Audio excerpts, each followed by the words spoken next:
Hello साथियों, नमस्कार। Polytechnic पाठशाला यूट्यूब चैनल पर आप सभी का स्वागत है। इलेक्ट्रिकल मशीन फर्स्ट में जो है आपको इफ़िशेंसी पढ़ा दिया गया है, लॉसेस पढ़ा दिया गया है। लॉसेस मतलब मैक्सिमम इफ़िशेंसी की कंडीशन में जो है मैं देखूंगा कि कौन सी करंट उसमें फ़्लो कर रही है। ठीक है, यहाँ पर थोड़ा रेटिंग के बारे में भी देखेंगे।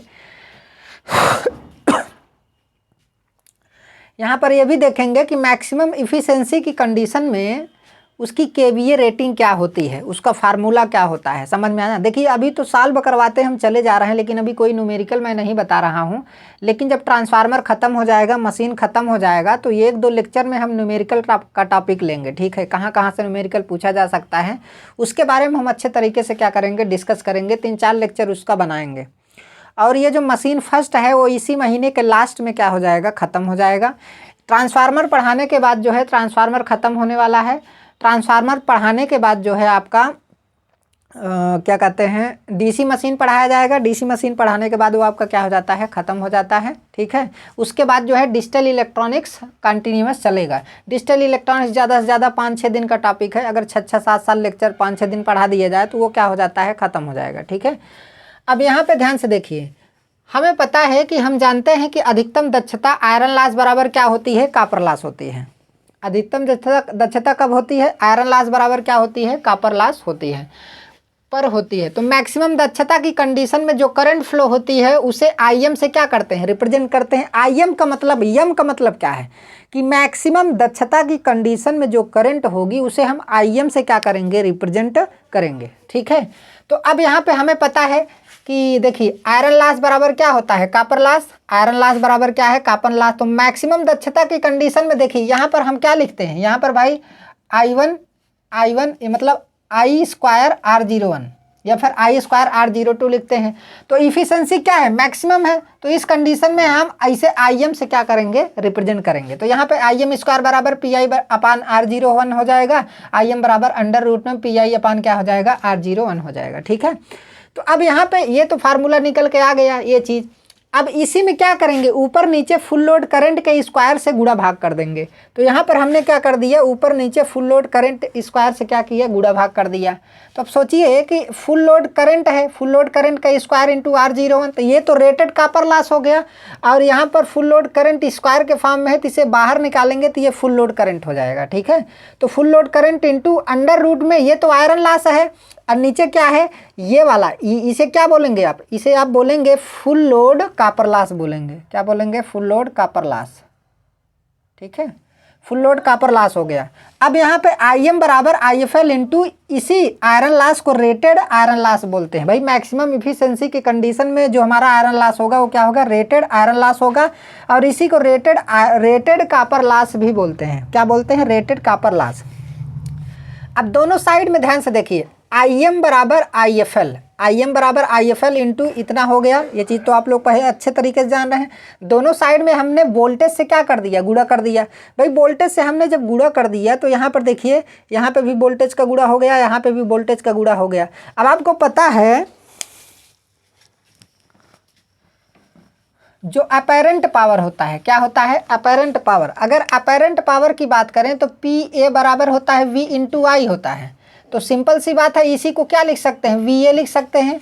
भाई वोल्टेज का मात्रक वोल्ट होता है, V से रिप्रेजेंट करते हैं, और I का मात्रक एम्पियर होता है। लेकिन अगर इसी को KVA में बदल दिया जाए तो इसी को किस में लिखते हैं, KVA मतलब किलो वोल्ट एम्पियर।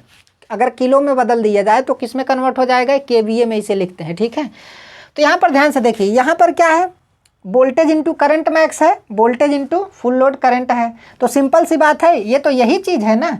इसकी रेटिंग किस में है, मतलब इसी को क्या लिख सकते हैं, इसी को देखिए VM IM, यहाँ पर VM नहीं लिखा जाएगा, ये आपका V ही रहेगा। ठीक है, तो V into IM, V into full load current हो गया। अब इसी को अगर किलो में बदलना है, देखिए अभी V इंटू IM का मात्रक क्या होगा, V इंटू IM का मात्रक क्या होगा, वोल्ट एम्पियर होगा।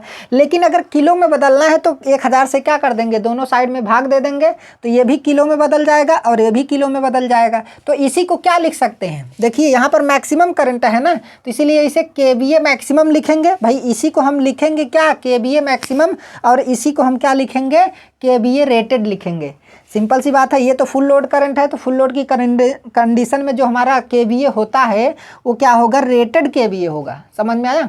तो यहाँ पर मैक्सिमम केवीए, भाई ट्रांसफार्मर की जो रेटिंग होती है ना वो केवीए में ही होती है। किस में होती है, केवीए में होती है। तो यहाँ पर हमारा रेटेड केवीए होगा, यहाँ पर मैक्सिमम केवीए होगा एट मैक्सिमम इफिशियंसी पर, मतलब मैक्सिमम इफिशियंसी पर। ठीक है, तो मैक्सिमम केवीए बराबर रेटेड केवीए इंटू आपका क्या हो जाएगा, रेटेड आयरन लॉस बटे रेटेड कॉपर लॉस हो जाएगा। तो ये किस कंडीशन में भाई, मैक्सिमम दक्षता की कंडीशन में है। ठीक है, अब यहाँ पे ध्यान से देखिए, यहाँ मैक्सिमम केवीए बटे ये नीचे चला आएगा, केवीए रेटेड हो जाएगा, फिर अंडर रूट में रेटेड आयरन लॉस बटे रेटेड कॉपर लॉस हो जाएगा। समझ में आया। देखिए इसी को हम किसके नाम से जानते हैं, इसी को तो हम यक्स बराबर लिखते हैं, जैसा कि आप पिछले लेक्चर में पढ़ चुके हैं। समझ में आया। पिछले लेक्चर में आपने पढ़ चुका है कि रेटेड आयरन लॉस बटे रेटेड कॉपर लॉस बराबर क्या होता है, यक्स होता है। पिछले लेक्चर में आपने पढ़ा हुआ है। तो भाई सिंपल सी बात है, इतना बराबर आपका इतना आ रहा है, तो इसका मतलब है कि यक्स बराबर आप यहाँ पे ये भी लिख सकते हैं, यक्स बराबर आपका, ये तो लिखा ही हुआ है कोई दिक्कत नहीं, यक्स बराबर केवीए मैक्सिमम बटे केवीए रेटेड बराबर अंडर रूट में रेटेड आयरन लॉस बटे रेटेड कॉपर लॉस। समझ में आया। तो इसी को देखिए, ये फार्मूला आप याद रखिएगा, ये वाला ये सब तो एक ही फार्मूले हैं, लेकिन इस टर्म में भी आपको याद रखना है। समझ में आया। क्योंकि क्वेश्चन क्या किया जाता है, बहुत ही ज़्यादा पूछा जाता है कंपटीशन एग्जाम में। अब हमें पता है कि IM बराबर IFL into rated iron loss बटे रेटेड क्या होता है, कॉपर लॉस। ये चीज़ तो यहाँ पे हम पढ़ चुके हैं। तो यहाँ पर IM बटे IFL करेंगे तो यहाँ पर ध्यान से देखिए, इतना बराबर क्या होता है, इतना बराबर तो आपको पता है ना, इतना बराबर तो M होता है। तो यहाँ पर M बराबर आपका क्या हो जाएगा भाई, यही बराबर तो हम M लिख सकते हैं ना। तो M बराबर आपका यहाँ पर IM बटे IFL हो गया, और इतना तो होता ही है, ये तो आप पहले से ही जान रहे हैं। समझ में आया। तो ये चीज़ बढ़िया तरीके से आप लोग कंठस्थ कर लीजिएगा। ठीक है, बहुत ही इम्पॉर्टेंट टॉपिक है ये, इफ़िशेंसी से रिलेटेड है, बहुत ही ज़्यादा इम्पॉर्टेंट टॉपिक है।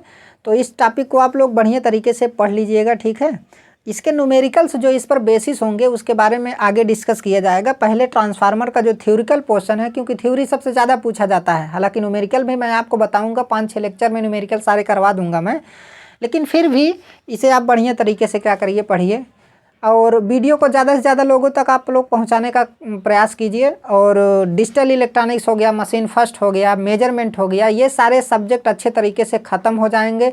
मेजरमेंट में देखिए एक टॉपिक आपको नहीं पढ़ाया गया है, और वो सिलेबस में नया नया आया था, तो इस वजह से उस पर ध्यान नहीं दिया गया था। तो जैसे स्मार्ट मीटरिंग सिस्टम है, तो वो टॉपिक केवल 2 लेक्चर का है, तो उसको बारे में ख़त्म कर दिया जाएगा। लेकिन पहले आप लोग मेजरमेंट में जो भी पढ़ाया गया है उसको पढ़ते रहिए, और फिलहाल जो है यहाँ पर मशीन फर्स्ट है, इसका भी लेक्चर देखते रहिए, और ज़्यादा से ज़्यादा लोगों तक इस वीडियो को आप क्या करिए, पहुँचाइए।